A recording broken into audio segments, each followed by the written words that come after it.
பாரத தேசத்தின் மகோனதமான புராண இதிகாசங்களை முழுமையாக அறிந்து கொள்ள சப்ஸ்கிரைப் திலக். என்னுடைய பணி இங்கே முடியவில்லை. அதற்குள் ஏன் நீ அவசரப்படுகிறாய்? என் பணி முடிந்ததாக நினைக்கிறாய்? ஆம் தேவி, இன்னும் ஒரு மிகப்பெரிய பணி இருக்கிறது. அது அனைத்திலும் முக்கியமானது. பாணாசுரனின் வதம். பாணாசுரனா? ஆம் தேவி ருக்மணி, சோனக்புரியை காத்துக் கொண்டிருப்பவன் பாணாசுரன். தோல்வி அறியாதவன் பாணாசுரன். அவனுடைய நகரை காக்கின்றனர் அந்த கைலாசநாதன் சிவனும் அவர் மகன் கார்த்திகேயனும். பகவான் சிவன் பார்வதி தேவியின் மானசீக புத்திரன் பாணாசுரன். பகவான் சிவசங்கரன் மற்றும் பார்வதி தேவி பாணாசுரன். சொல்கிறேன் ருக்மணி. ஒரு சமயம் பாணாசுரன் சிவனை எண்ணி தவம் புரிந்தான்.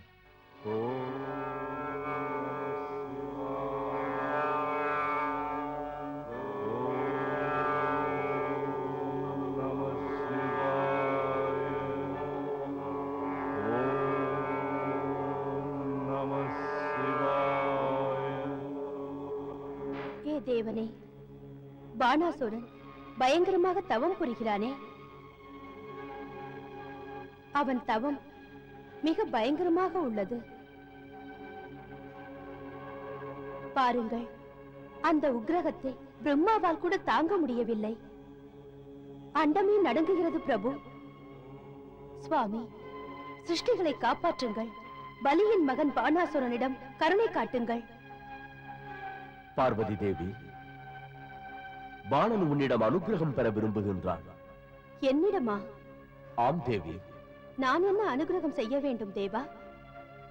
தாங்கள் இப்பொழுது பாணாசுரனுக்கு அனுகிரகம் செய்யவில்லையானால் அவன் உடலிலிருந்து வரும் அக்னியின் வேகத்தில் இருந்து சாம்பலாகி விடுவான் பிரபு.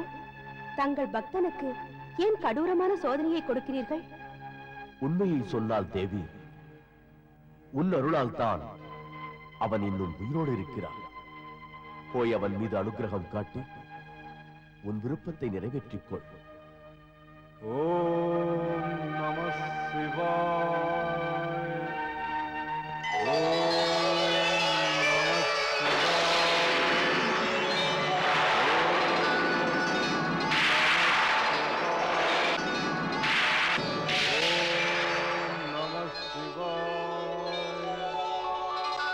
கண்ணை திறமைந்தா.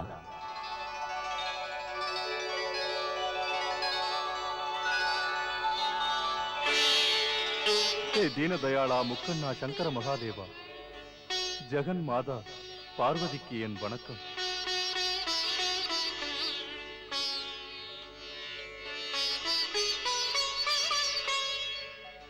இன்று நான் பெரும் பாக்கியம் பெற்றேன். ஜெகன் மாதா பிதா இருவரையும் தரிசிக்கும் பேறு பெற்றேன். நான் மிக்க மகிழ்ச்சி அடைகிறேன் பிரபு. உன் கடுமையான தவத்தினை கண்டு நாங்கள் பெருமைப்படுகிறோம் மைந்தா. மகனே, எந்த காரணத்தை கொண்டு நீ இந்த தவத்தை புரிந்தாயோ, இன்று அந்த ஆசையை நிறைவேற்றிக் கொள்ளும் நேரம் வந்துவிட்டது. என்ன வரம் வேண்டுமோ கேள். ஏன் பேசாமல் இருக்கிறாய்? இது உன் கடுமையான தவத்தால் விளைந்த பலனாகும். அதை கேட்பதற்கு நீ ஏன் வெட்கப்படுகின்றாய்? வெட்கப்படாதே மைந்தா, தயங்காமல் கேள். நாங்கள் உன் விருப்பத்தை நிறைவேற்றுகிறோம். பலத்தை கேள் மகனே, அது உனது உரிமையாகும்.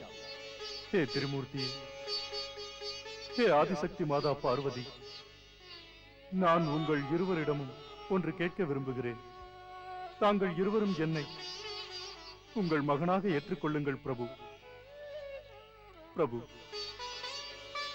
இந்த அனாதையை சொந்தமாக்கிக் கொள்ளுங்கள் பிரபு. இந்த அனாதையை சொந்தமாக்கிக் கொள்ளுங்கள்.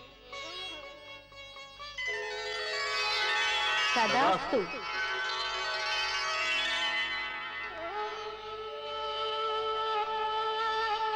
தேவி, நம்முடைய மகன் கார்த்திகேயன் மூத்த மைந்தன் என்றால் இவன் நம்முடைய இளைய மைந்தனாவான். என் மன கஷ்டம் நீங்கியது தாயே. நான் உங்கள் மைந்தனாகிவிட்டேன் மகாதேவா. தேவாதி தேவா, நான் மிக பாக்கியசாலி. ஏ மைந்தா, நான் உன்னை கண்டு மிகவும் மகிழ்ச்சி அடைகிறேன். ஆதலால் மற்றும் ஒரு வரத்தையும் உனக்கு இப்போது நான் அளிக்கின்றேன். கேள், என்ன வேண்டுமோ கேள். ஏ பரமேஸ்வரா, எவன் ஒருவனுக்கு தன் ஆசைகளை பூர்த்தி செய்யும் தாய் தந்தையர் கிடைத்து விட்டார்களோ, அதைத் தவிர அவனுக்கு வேறு என்ன வேண்டும்? யார் வீட்டில் கங்கை நீரே வந்து பாய்கிறதோ அவருக்கு கிணற்றுக்கு என்ன அவசியம்? நான் மிக பாக்கியசாலி பிரபு. எனக்கு இனிமேல் எந்த ஒரு வரமும் தேவையில்லை பிரபு. மைந்தா, உனக்கு முதல் வரம் அளித்தது பகவான் சங்கரராக. ஆனால் இரண்டாவதாக ஒரு மகனைக் கண்டு பெருமைப்படுகின்ற தந்தையாக கேட்கிறேன். கண்ணை இமை போல் காப்பவரை தந்தை என்கிறோம். அதனால் என் தந்தையிடம் இதை கேட்கிறேன். எப்போதும் என்னை காக்க வேண்டும், என் நகரத்தையும் காக்க வேண்டும் பிரபு. ததாஸ்து.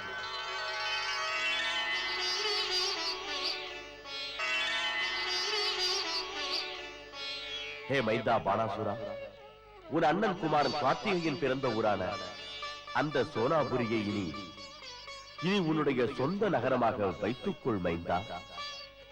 அந்த நகரத்துடன் உன்னையும் இனி நான் எப்போதும் காப்பேன். அதன் காரணமாக எப்போதும் நீ வெற்றி பெற்றவனாவாய். இது நான் உனக்கு தரும் வரம். பிரபு பிரபு,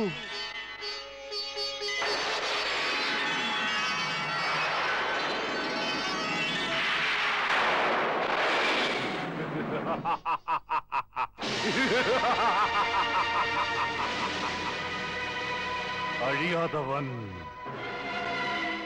நான் அழியாதவன். பகவான் மகாதேவ சிவசங்கரரின் ஆசிர்வாதத்தினாலும் வரத்தினாலும் பாணாசுரன் மிக்க பலசாலியானான் தேவி. ஆனால் பகவான் சிவசங்கரர் பாணாசுரனின் நகரமான சோனாபுரியின் பாதுகாப்புக்காக ஏற்பாடு என்ன செய்தார்? மகாதேவர் சோனாபுரியை காப்பதற்காக அக்னியை நியமனம் செய்தார். அக்னியையா? ஆம் தேவி.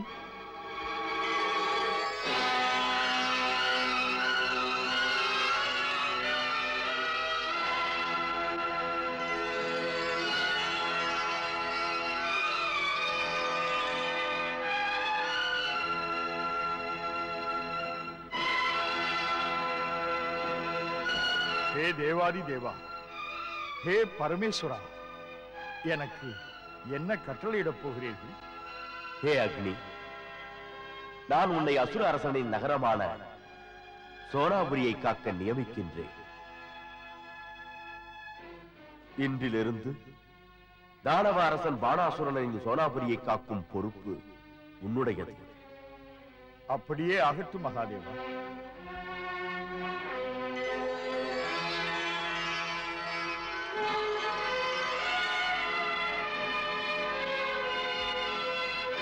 தேவி, அதிலிருந்து அக்னி சக்கரத்தால் சூழப்பட்டு சோனாபுரி பாணாசுரனின் ராஜ்யமாக அமைந்தது. மகாதேவ சிவசங்கரரின் பாதுகாப்போடு பாணாசுரனுக்கு தன் மூத்த சகோதரனான கார்த்திகேயனின் பாதுகாப்பும் அனுகிரகமும் கிடைத்தது. ஓம் நம சிவாய, ஓம் நம சிவாய. ஹே அசுர அரசே பாணா,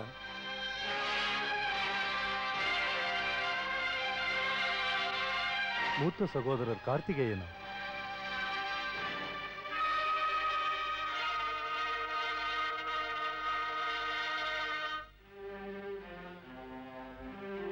நான் உன் மூத்த சகோதரனாக இருப்பதால் ஏதாவது தர விரும்புகிறேன். அது என் சிறந்த பாக்கியம் அண்ணா. தந்தை மகாதேவர் சிவசங்கரர் சொன்னது போல் உன்னை எவராலும் வெல்லவே முடியாது.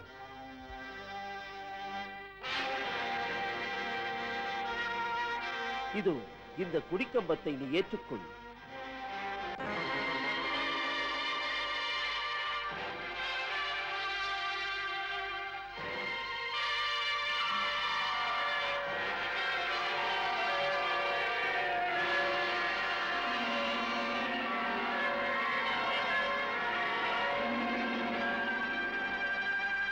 அட, மிக பிரகாசமான தூண். இதோ இந்த மயில் வாகனத்தையும் நீ ஏற்றுக்கொள்.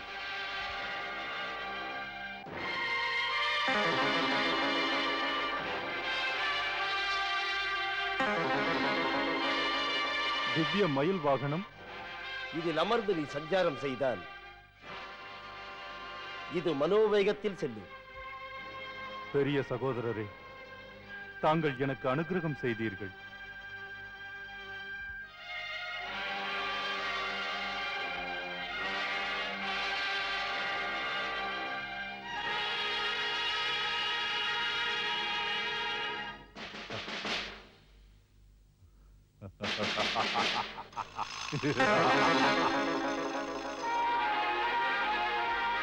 சிவமைந்தன் கார்த்திகேயன் பாணாசுரனுக்கு அளித்த அந்த கொடிக்கம்பம் பாணாசுரனின் சோனாபுரி ராஜ்யத்திற்கு வெற்றி மேல் வெற்றியை குவித்து தந்தது.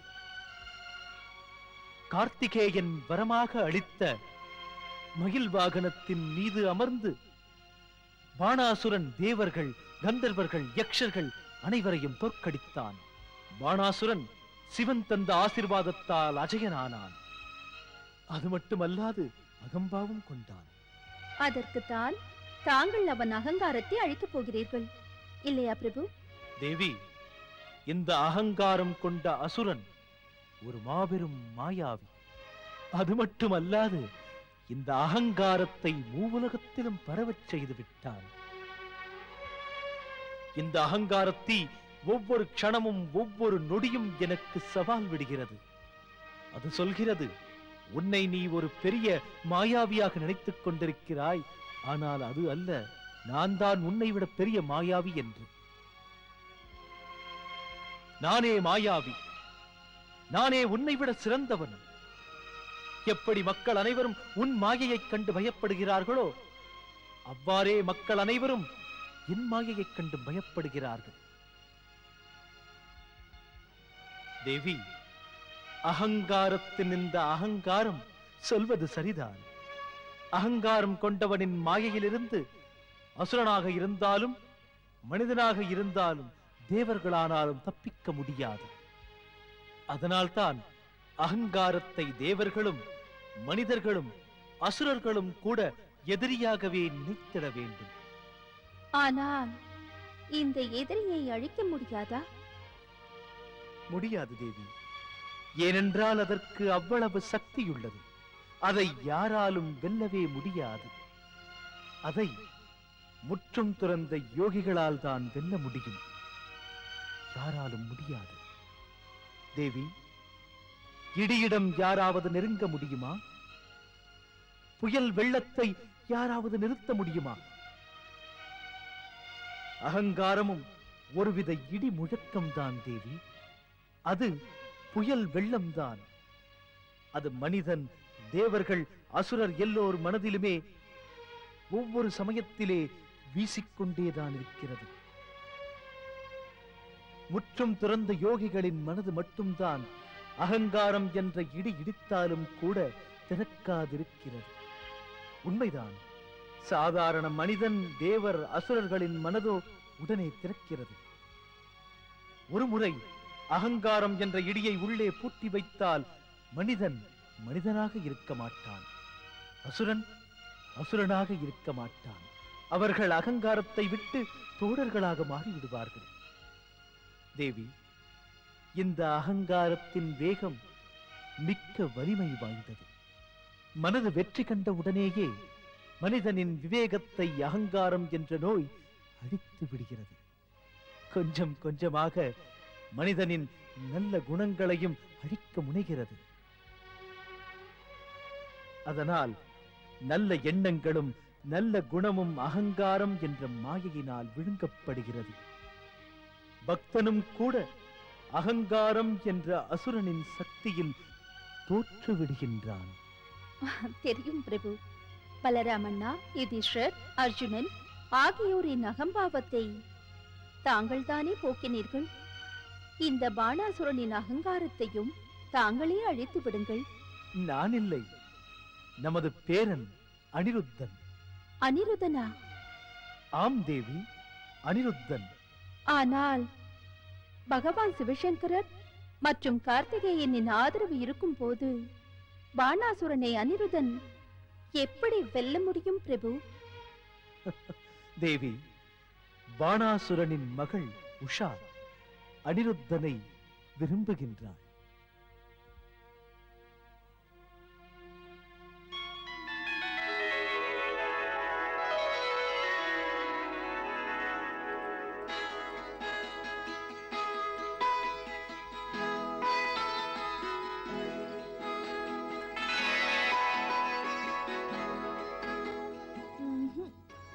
இதுவும் வேண்டாமா? அப்போது வேறு சித்திரத்தை பார். வேண்டாம் சித்திரலேகா, இனிமேல் எதுவும் வேண்டாம். பார்த்தால் என்ன உஷா, இதை வரைந்தவன் கலை உணர்வோடு வரைந்திருக்கிறான். ஒருவேளை நேரிலேயே வந்து மன்னரிடம் அனுமதி பெற்று உன்னை மனம் புரிந்து செல்ல போகிறான். இல்லை சித்திரலேகா, அது நடக்க முடியாது. எதனால்? ஏன் நடக்காது என்கிறாய்? பாரு சித்திரலேகா, சித்திரத்தை பார்த்தால் அவன் சரித்திரத்தை புரிந்து கொள்ள முடியாது. ஆம், மனிதனை நேரில் பார்த்தால் தானே உண்மை என்னவென்று தெரிந்துவிடும். அவன் நல்லவனா இல்லை கெட்டவனா என்று. அதனால் சித்திரத்தை பார்த்து என்ன பயன்? அதே போல் நான் என் வாழ்க்கை துணையை நானே தேர்ந்தெடுக்க விரும்பவில்லை.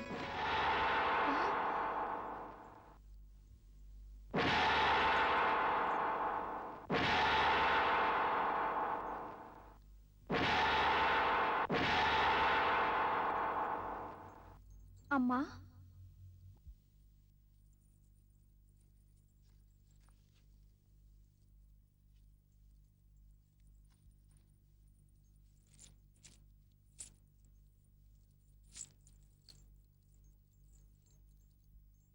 என்ன ராஜகுமாரர்களை உங்கள் கையில் வைத்துள்ளீர்களா?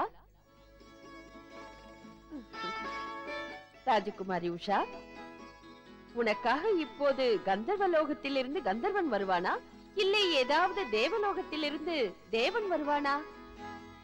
இல்லை அம்மா. என்னை மாதா என்று அழைக்காதே. நீ உன் தந்தை மகாராஜா பாணாசுரனின் மகள். அவரைப் போலவே உனக்கும் கர்வம். அவருக்கு அவர் சக்தியின் மீது கர்வம், உனக்கு உன் அழகின் மீது கர்வம். இல்லை அம்மா, எனக்கு என் அழகின் மீது கர்வம் இல்லை. நீ பேசாமல் இரு. ஆ சித்திரலேகா, நீ அவள் தோழிதானே? அவளுக்கு இதையெல்லாம் என்னவென்று நீ புரிய வைக்க கூடாதா? ஆனால் மகாராணி, ராஜகுமாரி ஒருமுறை மறுக்க நினைத்து விட்டதால் யார் சொன்னாலும் கேட்க மாட்டார்கள். நான் எவ்வளவோ சொல்லி பார்த்து விட்டேன். அவள் கேட்கவில்லை என்றால் நான் என்ன செய்வேன்? ஐயோ அம்மா, ஏன் வீணாக என் விவாகத்தை பற்றி கவலைப்படுகிறீர்கள்? மகளே, ஒரு தாய் தன் மகளின் விவாகத்தை பற்றி கவலைப்படாமல் வேறு யார் கவலைப்படுவார்கள்? மாதா பார்வதி. வேறு யார்? அவர்கள் எப்போது நினைக்கிறார்களோ அப்போது என் விவாகம் நடக்கும். உன்னிடம் பேசுவதற்கு உன் தந்தைதான் சரி. அவரிடம் சொன்னால் உன் விவாகத்தை முடிக்காமல் நிற்க மாட்டார். உன் தந்தை வரட்டும், அவரிடம் பேசிக் கொள்ளலாம்.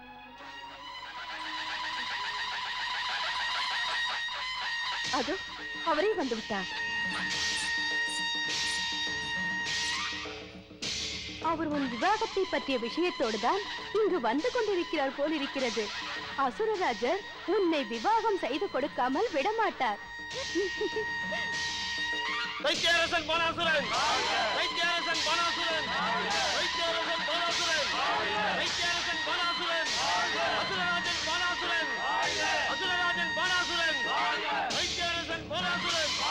அசுரராஜன் பாணாசுரன்! தைத்தியரசன் பாணாசுரன்! அசுரராஜன் பாணாசுரன்! தைத்தியரசன் பாணாசுரன்! அசுரராஜன் பாணாசுரன்!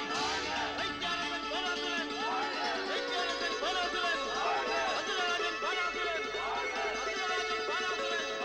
அசுரராஜன் பாணாசுரன்!